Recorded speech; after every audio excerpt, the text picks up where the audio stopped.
मागील 24 तासापासून नांदेड जिल्ह्यात संततधार पावसाने हजेरी लावली आहे। काही भागांमध्ये पूर आला आहे। नदी नाले तुडुंब भरून वाहत आहेत।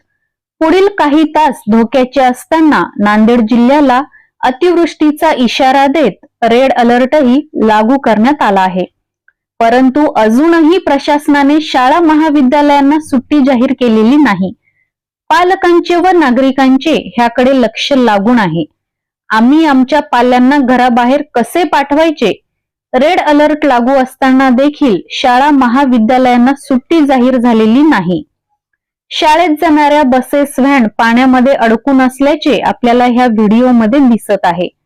ह्यामुळे पालकही आता चिंतेत आहेत। सगळीकडे पाण्याचा हाहाकार माजला आहे। अशातच आता सुट्टी जाहीर करण्याची मागणी पालक व नागरिकांमधून होताना दिसते।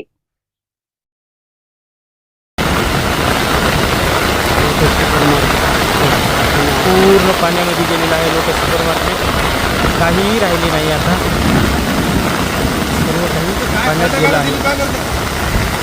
जाऊ द्या तिकडे करून घालू।